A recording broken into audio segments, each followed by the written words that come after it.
Peace of Christ to all. In this video we will show you why Muslims cannot be trusted. Muslims, they make videos, and I never saw people of dishonesty as those who call themselves Muslims. But there's nothing strange in this. This is a religion who allowed people even to take false oath by the name of their God Allah, lying as long they are doing it for what it's called right purpose, or their intention is something different.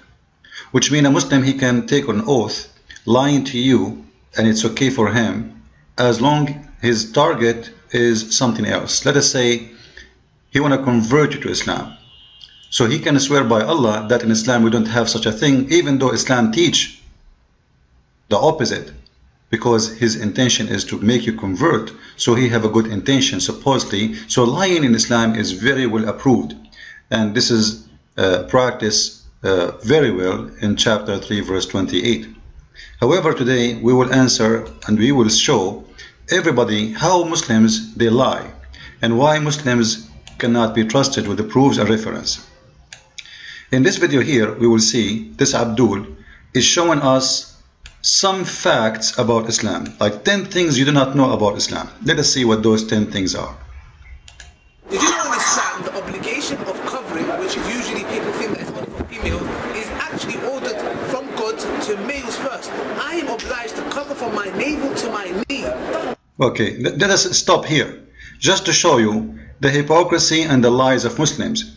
He is required to cover from the top to his knee.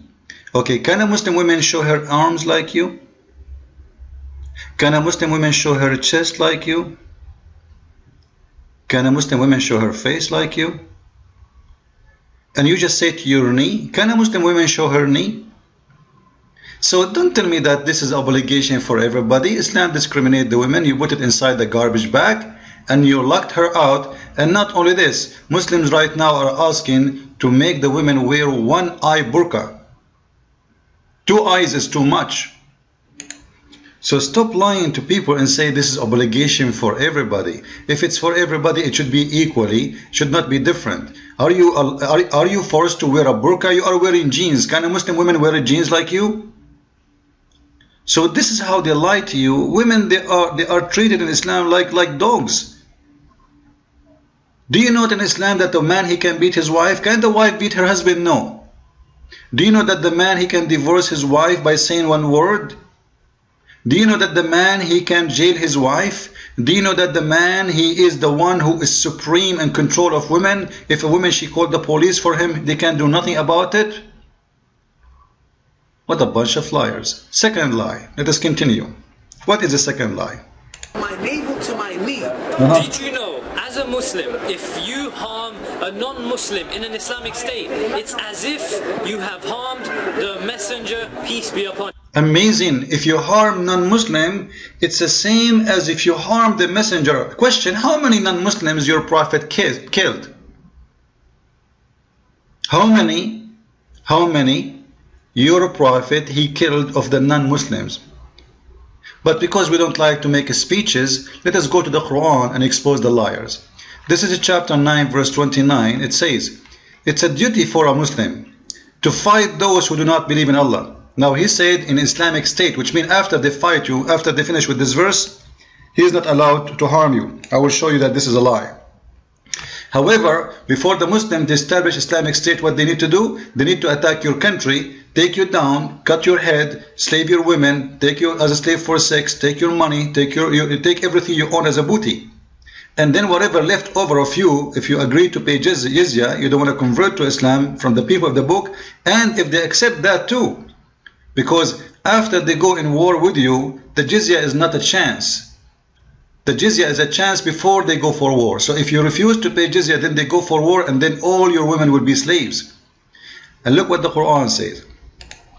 This is all the translation you like to see. You know, choose the one you like. However, in Arabic it says that those who they are from the people of the book, you have to fight them until they pay the jizya and yadin wa hum saghirun, until you beat them, you conquer them, and you treat them by making them, forcing them to pay jizya with willing and submission and feel themselves subdued. What does that mean? It means you have no respect in the Islamic State. You are nothing. You are a piece of garbage.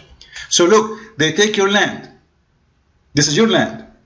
They attack your land. They take your land. They take your home. They take your country. And then after that, you are not even a citizen in that country, no more. You are no one. You have to pay jizya for the rest of your life. Muslim, they will lie to you, say jizya is just a tax.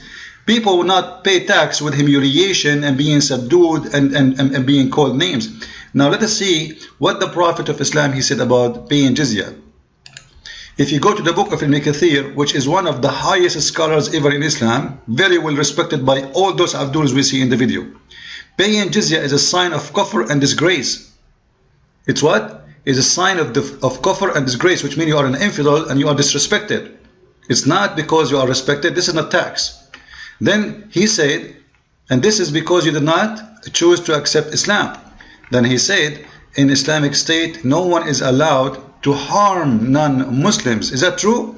Look what Muhammad he said about that. This is the Quran first, saying the following statement. You can read it yourself, that Muslims are not allowed to respect or even elevate the people of Zumma, which means the Christian and the Jews, to make them equal to Muslims or above them, which means the Christians and the Jews should be always down. They are not equal to the Islamic society. They are the lowest, and they should not be treated with respect. Always should be disgraced, always should be humiliated, we should be putting down. And then look what Muhammad he said, the Abdul in the video, he said that a Muslim is not allowed to harm non-Muslim in Islamic State. Is that true? This is the Prophet of Islam himself. Read with me. The Prophet said, so this is not me saying, alright? I want the Abdul to focus with me, just to show you how you Muslims cannot be trusted when you talk, a bunch of liars. Your Prophet said, don't initiate the salam to the Jews and the Christians, and if you meet any of them in the road, force them to the most narrowest alley, which means make them, you don't say salam, because no salam with non-Muslims. Secondly, you humiliate them and you force them to walk in the narrow alley. What does that mean? It's the open sewage. In the old days, the sewage used to open in the street. The dirty water run out of the houses and go in the street. So when a Muslim, he walk in the street and he see a Christian, he should force him to walk in the sewage. But the Abdul, he just told us, if you are a non-Muslim, you should not be, and if you harm non-Muslim in Islamic State, as if you harm the Prophet. When is a Prophet saying the opposite?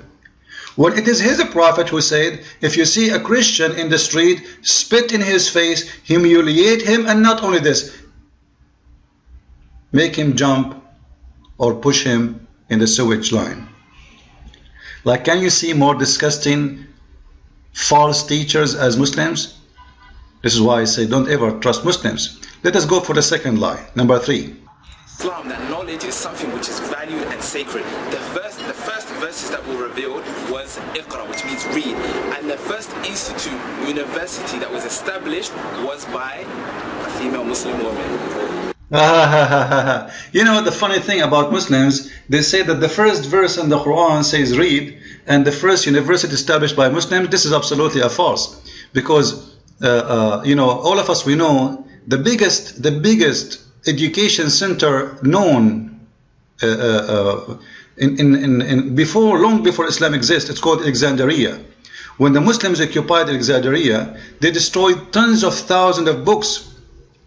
So what the Muslims are talking about? Look at ISIS, what they are doing. What university you are talking about? The Greek exists before you and the Aramaic exists before you. However, you just said that the first verse in the Quran says read. But yet your Prophet, according to Muslims, he never learned how to read. Which means your Prophet even don't care for education, because at least he should educate himself and learn how to read, how to write. As long the order of Allah for him is to read, how come your Prophet do not want to learn how to read? How long is going to take Muhammad to learn how to read? 6 months? He spent 63 years of his life doing what? Having sex with women, busy with Aisha, playing with her doll, molesting her between her legs. But he don't have a few weeks to learn how to write, how to read. So when a Muslim speak about education, let us see what education they are talking about. All the Muslims, the scientists they speak about, none of them actually is a Muslim. Most of those scientists, the Muslims, they are proud about, they are killed or tortured by Muslims, and in their time they were treated like criminals. As an example, Ibn Khaldun, he said the Arab, they were the savage people. The Arab Muslims, they were the savage people. When they attacked Spain, they used to conquer and destroy libraries and palaces and burn the books for cooking. Do what? Use the books, the most valuable scientific books, for cooking. This is what the Arab Muslim savage did. And the one who said savage is not me, it's Ibn Khaldun, which is an Islamic. Muslims are so proud about him. And Ibn Khaldun was treated like a garbage. He kept running for his life from place to place, because Muslims always, when someone is smart, they are proud about him when he long after, but in the time of the Muslims, he is a piece of garbage. The kings, they use them just to control their authority, but never respect them. What else? One more lie. Did you guys know that in Islam you're not allowed to harm an innocent person? If you harm an innocent person, it's like you've harmed and killed the whole of humanity. Really? Is that true? Let us see what this is true or not. Do you know in Islam, if you harm an innocent person, as if you are harming all innocent people? I will let someone else answer about this in better way. Leader Omar Bakri said quite simply, I condemn the killing of innocent people on the 20th of July. Yeah, Why wouldn't you say what he said? No, at the end of the day, innocent people, when we say innocent people, we mean Muslims. As far as non-Muslims are concerned, they have not accepted Islam. As far as we're concerned, that is a crime against God. I want to be clear about. So did you hear how they lie? They say if you harm an innocent person in Islam, as if you harm all mankind, but they will not tell you that innocent person in Islam is only Muslims. So harming non-Muslims is absolutely a duty for every Muslim. What you're saying, this is very important. You're saying only Muslims can count as innocent people. As far as Muslims are concerned, you're innocent if you are a Muslim, then you're innocent in the eyes of God. If you are non-Muslim, then you're guilty of not believing in God. Yes, there were many victims. You're guilty. Are you seriously suggesting that everybody on those tube trains... Anyway, so do you see how they lie? Don't ever trust a Muslim word. Don't ever listen to Muslims and learn from them Islam. Muslims are the worst people to present the truth to you. They are a bunch of liars, because Islam is religion of Satan, religion of the devil. The Quran says if a man harm an innocent man as if he killed all mankind. We go and see what this verse is speaking about. It's if you kill an innocent man who is a Muslim. So killing a non-Muslim is not a harm, it's not a crime. Actually, Muhammad, he said, if a man kill no Muslim, no blood of a Muslim will be shed for killing a blood of non-Muslim. So you see how they lie to you? They manipulate the word, they make them look different. They give you a verse from the Quran saying if you harm a person who is innocent, Quran says it's as if you harm all mankind, but they will not tell you that if you harm a Muslim, because Islam is a religion of discrimination. In the law of Islam there is no equality. In the case of murder, a Muslim murder a Muslim, the punishment is death. A Muslim murder a non-Muslim, there is no punishment.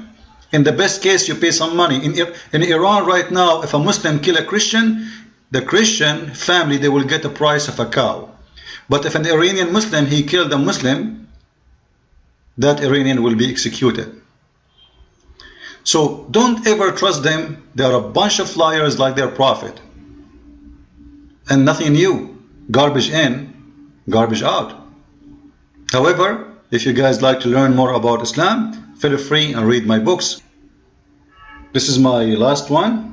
It's called Quran and Science in Depth. Simply it's speaking specifically about the lies of Muslims regarding what it's called science and miracles, because all the miracles they have in the Quran is nothing but a bunch of lies. And then there's a volume number 1 of Deception of Allah.